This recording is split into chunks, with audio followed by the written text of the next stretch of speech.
Oh, I don't believe so. I think the only exception to that is if it's the final two players for each team. Of course, they can't both lose. So in that case, there would be a rematch. We're seeing some team spirit here. Come on, guys. You can do it. We got this. We got this. Are we? Everybody's clear on the rules? Yep. I'm not. Good luck, everybody. All right.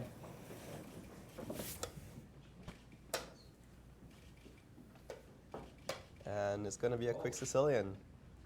Indeed. So it looks like Rex trying to play an accelerated dragon, and Randy avoiding it with the bishop b5. Or was that Magnus's move? I think that was Randy playing the Rossolimo variation, and then Magnus playing c3, a variation he's actually very familiar with. Okay, Gary seems like he played that bishop to d7 move. And And I like Randy's this turn. decision by Team Magnus and Randy. What decision Castling? exactly? The decision to play not to play d4, to play bishop b5 and c3 instead. I think it's an easier way to handle the position if you don't know your way through theory. And definitely Randy is not exactly a theoretical machine, as two of the players in this board are. And now it seems like we've only got the overhead shot of the board so far, but perhaps we'll also at some point get it on your board. As we'll work on that. That was 5 months. Okay, so for the blitz game, we're going to stick with this overhead shot. And so what do you think, Alejandro? It looks like white's got in this beautiful center, and black's going to need to figure out a way to strike back. Well, actually, Magnus Carlsen just sacrificed a pawn, which might confuse Randy a little bit, because this variation with d4 is pretty powerful, and here Randy has to find the move d5, which is usually the entire point of the variation, kicking out that knight from c6. It doesn't really have a good square to go to. He could also play the move rook e1. It's a little bit more of a passive move, but we'll see what he finds out. It's not an easy choice to make, actually. Your partner, who is a 2800 plus player, just seems like he lost a pawn.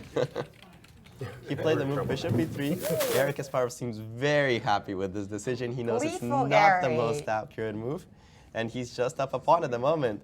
But what is Randy going to? What is Rex Singfield going to do? There's a c5 pawn hanging at the moment. Now, time is, of course, going to be a crucial factor in this. No, absolutely. Time's just about even right now. Remember, we do have 2 seconds increment per move, so we don't expect any time trouble in the next couple of minutes. That's right, we got like 4:07 to 4:10, something like that, right? So you can see the clock right next to their board there. Yes. And they're both keeping kind of pace. But a 2-second increment, I'm pretty impressed with how Randy and Rex are handling themselves. They're not playing as quickly as they did, and yet they're playing quickly enough. And they're playing decent enough And Maurice moves. actually has something for us up there. Perhaps the other grandmasters have some thoughts.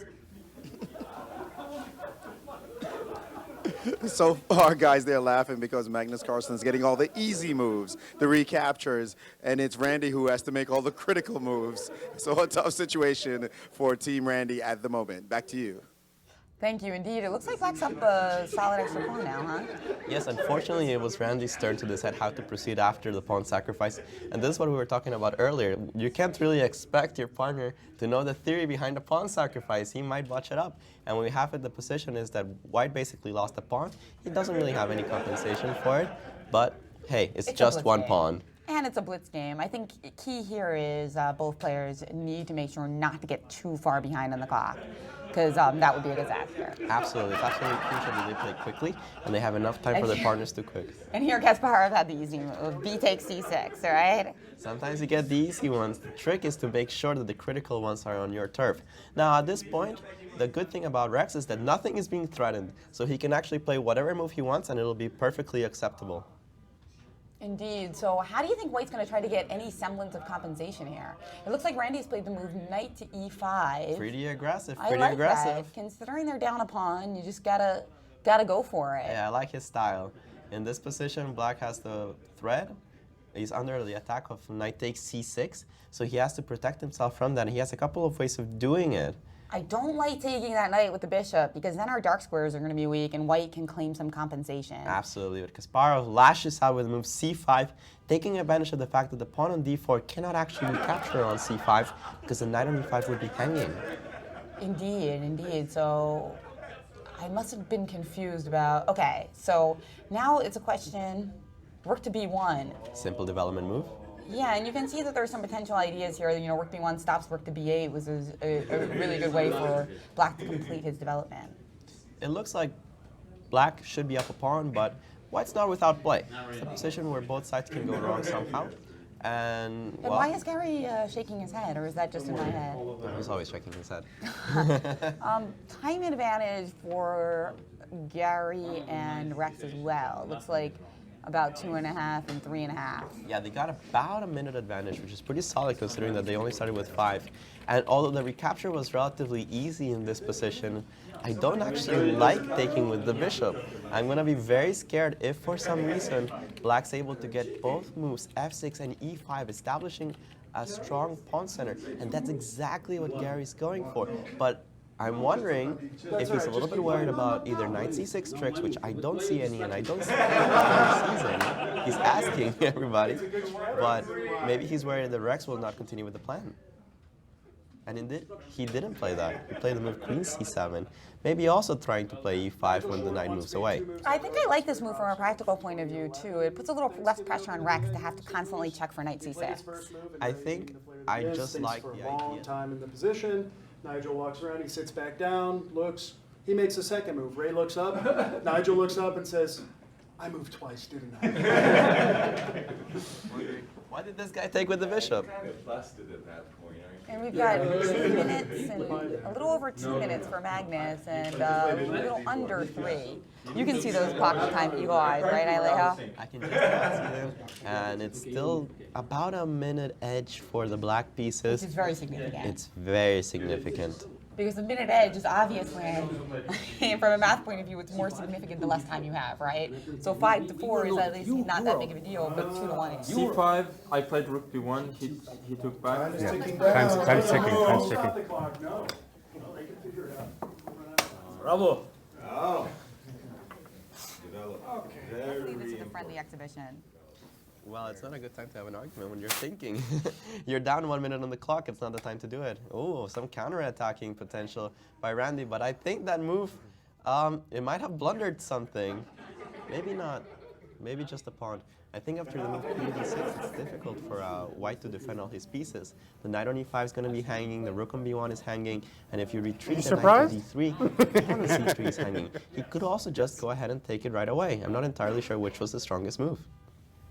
No, as we saw, Gary was just rubbing his hand together gleefully, but now he is taking a little bit more of a think, and he has played queen to d6 and queen dx. Well, I think queen c3 was more tempting, but queen d6 is the stronger version. Queen c3 kind of ran into rook c1, and white maybe got just a little bit of counterplay. Here, this is pretty clear, and I believe it's Magnus's turn after Gary. Yeah, he plays knight d3, which is the only move that doesn't lose instantly. And Maurice has something for us upstairs. The guys were high-fiving after the last move. Gary could have taken the pawn, but rook c1 would have led to some complications for Rex. Instead, this move, queen d6, threatening lots of pieces, forcing Magnus on the defensive, and the time has become an issue in the game. Back to you guys. Thank you. And it looks like Rex has played the solid move, rook to b8, but Gary is leaning back. He doesn't like this move. Well, I'm worried about bishop c5 working, but maybe actually this rook b8 move is not bad. Yeah, what is bishop c5? Probably rook takes b1, queen Yeah. takes b1, bishop takes d3 is winning for black. So you cannot really do that. You might have to reinforce the bishop with a5, but Randy isn't seeing the threat at all. So Randy and Magnus not looking happy, and you know what? It's weird. Gary looks happier when he's winning. Well, Just saying. I mean, compare him to when he was on the losing side of game 2 defending. He looked like he was miserable. black has a way of winning a piece in this turn, but I'm not so sure that both sides are going to see it. I'm sure that Gary can see it. Rook takes b1 seems... Oh no, it's Gary's move, right? Rex played rook b8. No, but it's going to be Rex's turn to find the move. Bishop takes d3. Interesting indeed. So Reksa Singfilda on move. Can he see it? No, they've almost got a full extra minute. So the key thing here is maybe not to spend too much time. Things are looking good for Team Black in this Indeed. game. As long as Rex doesn't think too long here, even if he doesn't see it, he very well may be okay. Yeah, Let's see how he that's does. But if he doesn't see it, he does have some problems with the e7 pawn. Yeah. So it's a good time to think, actually. And if he finds bishop takes d3, they're in the clear. They are certainly in the clear at that point. So Rex doing a good job of thinking at the critical moment. Not the most precise, but not a bad move. So he saw the idea. He saw that there were all these pins and potential ideas, but unfortunately the wrong move order, but still simplifying into a position. Now we're gonna win. Come on, guys. Yes. Now they're just trying to play really fast, and you hear Liv trash talking in the background. Now we're going to win. They are still up 2 pawns. He can take on c3, so that's a pretty big advantage. And there you go. Bishop takes c3 without hesitation. Well, with some hesitation. I mean, what do you got on the clock times now, Eagle Eyes? I have 26 seconds, 27 seconds now for white, 51 seconds for black. And Rэнdi Sinkfild, instead of taking the pawn on a6, retreated the knight to d3. Basically, their only hope would have actually been to take that pawn, but I think Kasparov is pretty happy being up 2 of them. But Kasparov spent almost like 8 seconds in that move. That was a huge error. He should have made it an instant move. Yeah, I agree. Yeah. What a terrible player. I mean, no, he's having fun now. He thinks the game is in the bag, but you can never be sure in tandem chess. No, in any chess, actually. Because, of course, it's nerve-wracking for Randy and Rex, and, you know, just a little bit more of a think here by Rex, and they could be dipping below on time, and that's going to spell, actually, disaster. Hey, we were talking about this earlier. As long as there's a knight on the board, tricks exist. Actually, the times are almost equal now, by the way. Yeah, they. And that's what I meant when and Gary, I think, is realizing that he better play moves quickly. They both have about 23 seconds on the board. This is bad, Black I think. is thinking a lot. That's 19, really bad. 18. Somebody wake this guys up. Well, there is that 2-second increment, so that's huge. We shouldn't forget that. So it's not sudden death.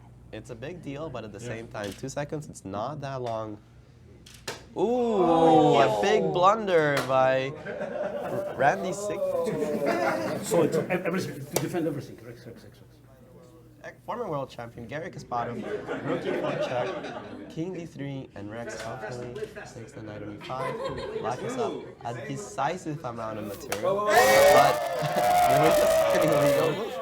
We did, and I think that saved us from the time scramble of the key. That's flag. Oh.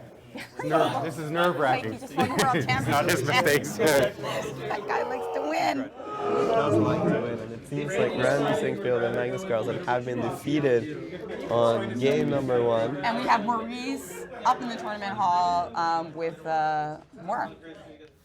Guys, actually that game ended in an illegal move. Rándi Sinkfilda tried to move the black pawn that was on a5 to a6. An interesting idea. Unfortunately, illegal moves lose in chess. So that's why black won the game officially, although up a piece. So now Magnus Carlsen has to get up and have the bench grandmaster come in, and we start